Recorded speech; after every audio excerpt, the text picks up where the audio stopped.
panahon daw ni Leila de Lima, bakit daw hindi siya pinayagan ng ganun? Ewan ko sa'yo. Tanungin mo yung sino ba Senate President doon. Kung hindi Correct. ka, bakit hindi inamenda ng rules? Bakit ngayon gusto amendahan ng rules ni Senator Marcoleta? Unfair siya? Exactly. Yun. In- Out. Out. Ang Parang hirap batang naman ito, nagmamaktol, mother.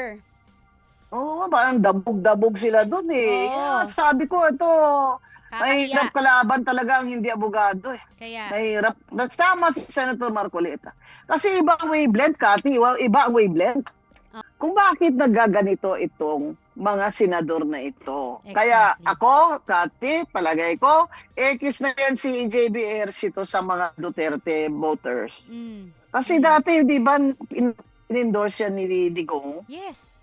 ni President Duterte. Yes. Oo, nakita ko yung video eh. Kaya sabi niya mag-abstain siya.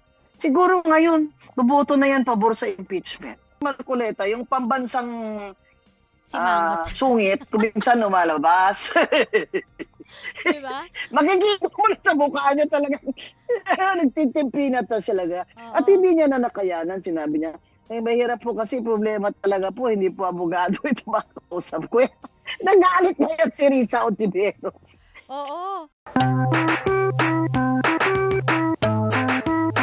Yes! Huwag ka nang umalis dyan. Ay, wag na ba? Maganda yung kasaysayan mo eh. Alam mo, ito si Cathy. Hindi ito abogado ha. Hindi abogada. Pero nag-aaral ito. Tingnan nyo, nauna pa siya sa akin doon sa makasaysayan. Kaso ni Abilino versus Cuenco. Yung iba naman dyan kasi, sinabihan lang ni Senator Marcoleta na ang problema ho kasi hindi kayo mambabatas. Na-hurt na, Cathy, na-hurt. Oo nga, totoo naman. That's very Oo, factual diba? at it's not offensive. It's in general pero may nag-react. Para yan, Mama Bing, Correct. yung nangyari nung nung nilabas ni Senator Amy yung video. Hindi naman sinabi ni Oh. Senator Amy na kayo yan, lahat.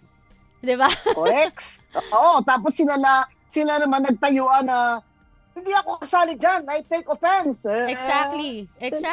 Teka po na, bakit ba defensive yung mga yan, ha? Defensive na defensive, ha? Kasi pag sila sumali dyan sa chat na yan, ay mayayari na sila. Baka huling upo na nila yan sa Senado. Ito si AJB Ejercito, ano mayayari dyan, Cathy? Alam mo, Mother, I'm Di ba, disappointed. I love that PRRD? guy. Yes. Ay, tsaka mabait na tao yan eh. And nung magkasama ho kami sa JCI, Junior Chamber International, alam nyo, may politika rin ho kasi sa mga non-profit organization. May power tripping, may grandstanding. Kaming dalawa, isa kami yan, may grupo kami na talagang naninindigan kami kung ano yung tama. Kaso, I thought, he will, ganun din ilalatag niya yung kanyang paninindigan dito. Pero sabi, abstain. Tapos ngayon, sa minority na siya. Sa walkout, kasama na rin siya. So kasama na siya talaga sa Exactly. grupo ni Risa Ontiveros. Hindi na Exactly. pwedeng hindi niya ikaila, di ba? Yes. Kasama na siya dun sa mga nag-fashion show. Tama. Out. Ngayon, nakakala nila, pag nag-walk out sila, baka walang quorum, di ba? Alam naman nila na ang 13 ay majority ng 24. Alam nila yun, na tuloy pa rin yung hearing doon kahit wala sila. Kaya lang, iniisip siguro nila na, wala si Bato, so 12 na lang sila doon, di ba? Kaso ang 12, lamang pa rin sa 11, di ba? Ang Correct. sakit na problema talaga nitong minority walkout group. Kaya, itong kaso ni Abilino na sinabi ni Miss Cathy Binag, importante ho ito kasi nga ang tanong doon kung may quorum ba nung nagpalit ng Senate President. Kasi nga, di ba? Kaya kinasuhan yung Cuenco kasi ni Abilino kasi sabi ni Abilino, hindi tama na nag-Senate President si Cuenco at nag-preside dyan. Ngayon, ang sabi ng Supreme Court, internal yan sa Senado Mm. yung kanilang rules. So kung anong ipasa nila dyan na sangayon ng mayoriya, hindi pwedeng makialam ang Supreme Court. Yan yun. Kaya kung yung akala nila mag-walk out fashion show sila, ay hindi mapapasa yung mga batas dyan, ay nagkakamali sila. Dahil hindi rin sila makapunta sa Supreme Court para pigilan yan. Yung hihiring dyan o pag-preside dyan ni Alan Peter. Kaya abangan natin sa Monday yung motion ni Senator Rodante Marcoleta na amindahan ang paraan or method of voting ng Senado na pwede nang bumoto online by electronic means ang mga senador kagaya nung nag-COVID. Ayun. Ang tanong dyan Kati, pinagtatanong dyan ni Tulfo ba yun? Tulfo ba yun, Kati? Yes, opo. Yung sabi niya, bakit may force majeure ba? Bakit may calamity ba? Ganun yun na nga ang sabi ni Senator Marcoleta, ang problema talaga, hindi ito mga abogado, mga kakunggali ko Alam nyo, kaya nga po may rules dyan on amendment Hindi naman nakaukit yan sa bato. Exactly. Ay, sorry, hindi si Senator Bata, hindi nakaukit sa bato. Sa stone. Hindi rin drugs. Hindi rin yan. Na hindi na pwedeng palitan yan. Kaya amindahan At kung may majority sa mga ayan dyan na pwede na ngayon, kagaya kami sa Comelec doon, di ba? Lahat kami umuwi. Ako lalo na umuwi ako sa parents ko ba? May sakit kaya nanay ko. Di doon ako bumoboto by electronic means. Nag-hearing din kami by Zoom. Ganyan. Correct. So, pero yung aming mga decision, pinipirmahan namin personal at pinapa-LDC. Correct. Diba? Pwede rin electronic muna para makita ng secretary kung anong boto namin at to follow na yung original na pirma. Ngayon, yan ang minumungkahi ni Senator Marcoleta. Na amindahan natin yan. Hindi naman kailangan may COVID. Hindi naman kailangan may force majeure. Kasi ang senador, kagaya ng commissioner ng Comelec, ay 24/7 senador siya. Tama. Kahit po, nasa bukid siya, nasa dagat siya, senador po siya. Kahit po, nasa kulungan siya, ay senador siya. Correct. Kasi hindi pa naman po convicted by final judgment kung ang senador ay nasa loob.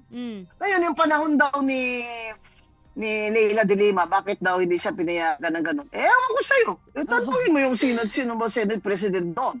Kung hindi ka, bakit hindi inamendahan ng rules? Bakit ngayon gusto amendahan ng rules si Senator Marcoleta? Unfair siya? Exactly. Yun. Parang batang nagmamaktol, mother. Oo, parang dabog-dabog sila doon sabi ko, ito, mahirap kalaban talaga ang hindi abogado Kaya. Mahirap. Nasama si Senator Marcoleta. Kasi iba ang wavelength, Kati. Iba ang wavelength. Diba? Oo. Iba ang wavelength Kung binasa niyo yung Abilino versus Cuenco, sasabihin ng Supreme Court, internal yan Exactly. Hindi kami makikialam dyan dahil internal yan na rules ninyo. Yun. Mismo. Yun.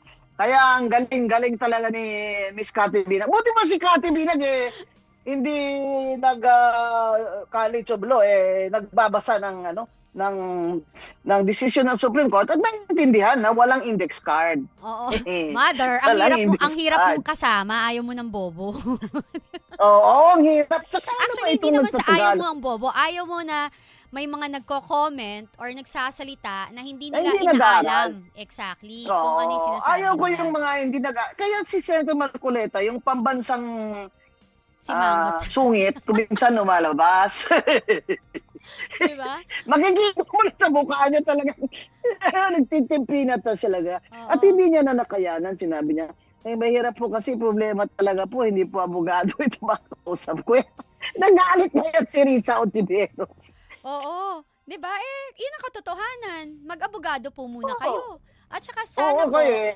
wag ho kayo basta mag-research or bigyan kayo ng index card. Basahin niyo ho yung Oo. buong talata ng konstitusyon dun sa pinag-uusapan. Correct. Kaya wag kang absent mamaya, Kati, sa Bible study namin, ha? Yes! Opo.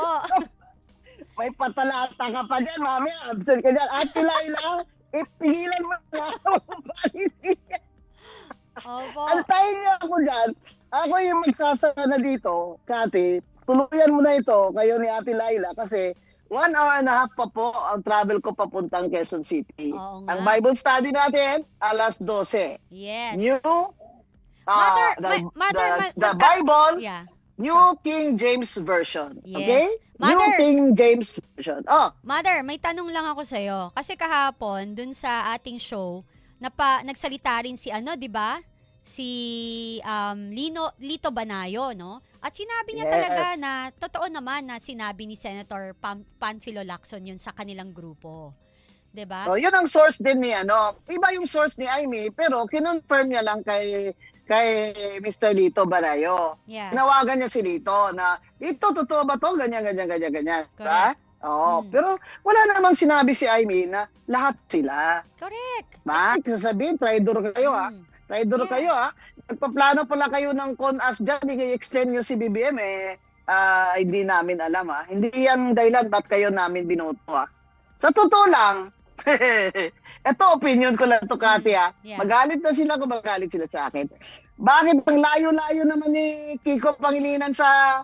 Alam mo, Kati, na nagtiko ako versus Sara, tiko ako eh. Mm. Di ba? Yes. Kaya yung binibintang-bintang nila sa akin na rosa ako, mali po yan. Kasi ako po, pag nagsabi ako ng word, I give my word. Mm.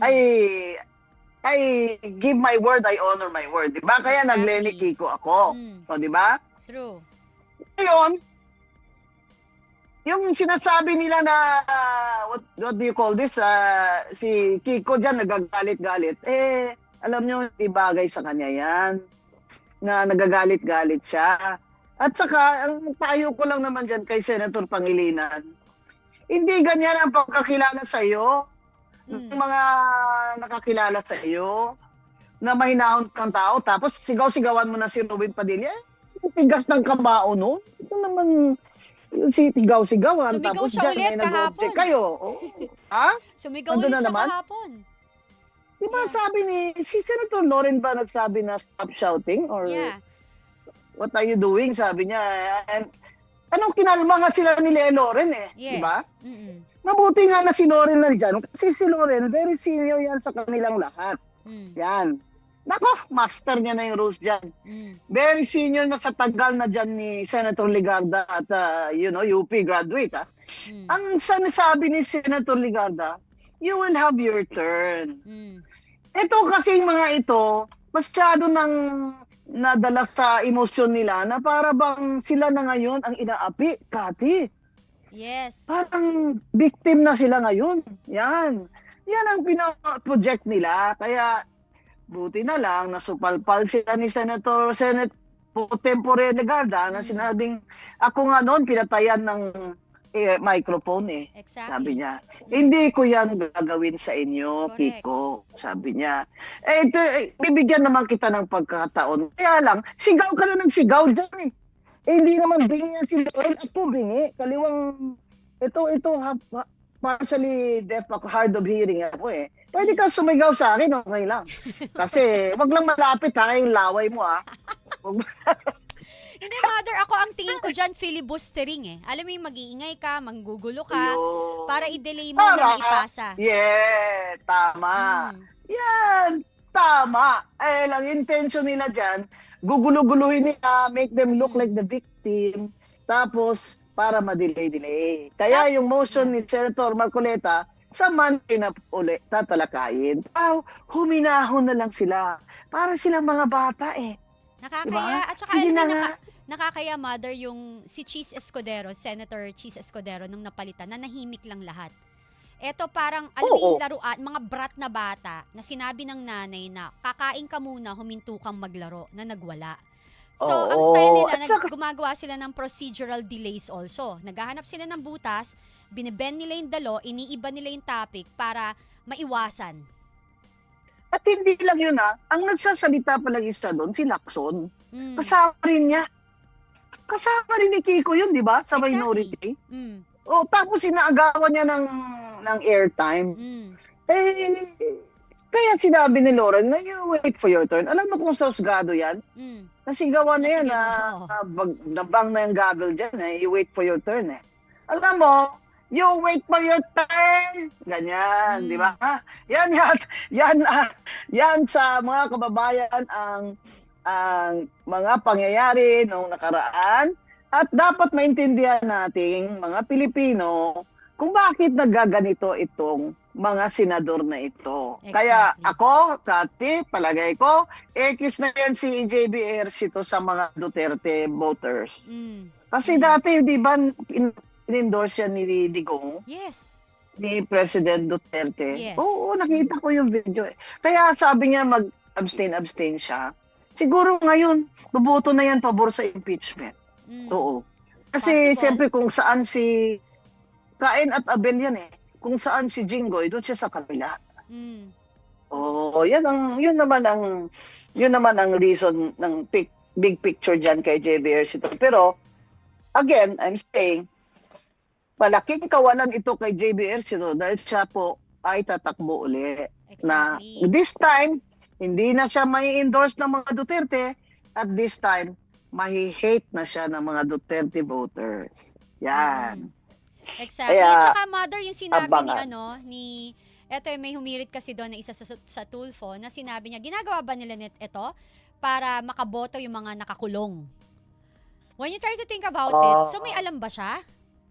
O sila Bakit? May makukulong na ba? Exactly. So, ibig sabihin, may alam siya na may mga ikukulong. Ganun ba yun? Baka akala Nagtatanong ko lang. si Martin pa lang ay kukulong ni Remulla.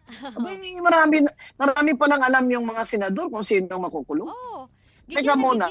Hindi ba may ano din na sinabi may project din si Tulfo? O yun, nako, hindi pa ho tapos ang balita sa ombudsman. Kaya huwag po kayong padalos-dalos, di ba? Si Martin pa lang po ngayon ang sinabi ng ombudsman na mastermind. Kaya wag po kayong mag-conclude na yung ginagawa ni Senator Marcoleta ay para sa makukulong. Example po, na-hospital si JB Ejercito. Di ba? Kati, na-hospital siya? Yeah. Oo. Na-hospital siya, ilang linggo din yun. Kung hospital ka, absent ka physically, pero yung brain mo is working, you can actually use your laptop, di ba? Yan ang isa sa mga example na pwede ka dapat magbumoto at participate sa electronic means. Hindi po ba? Yun. At saka Kunyari, sitting nagdadayariya. senator Ito na naman tayo Kunyari, nagdadayariya yung isang senador. Hindi siya baka labas ng bahay, di ba? Kasi nagdadayariya siya pwede siyang bumoto. May sakit siya di ba? May sakit siya. May incapacity siya. Yun ang ibig sabihin ni Marcoleta, ni Senator Marcoleta. Yung, hindi lang emergency, kundi in case of temporary physical incapacity. Kasi yung mental may capacity siya di ba? Exactly. Yan. Kaya yung kanyang sinasabi na dahil ba may makukulong? Masakit naman po yan kapwa mo naman senador yun Okay, happy kayo na makulong yan. Sana po, maliwanagan naman sila over the weekend at open their minds, di ba? Open their minds to these exceptions to the rule na gagawin na ngayon part of the rules. Yun kasi internal rules, exclusive domain ng Senado yan, majority na ang magpapasya dyan. Yan ang sinasabi ng decision ng Supreme Court sa Abilino versus Cuenco na the rules of the Senate is internal to the Senate. The Supreme Court cannot, di ba? There is no judicial issue there. It cannot interfere with the internal rules of the Senate. Yeah. Kaya, thank you, Kathy. See you sa Bible study. Go ahead and continue. Yes, Mama Bing. Mama Bing, signing out.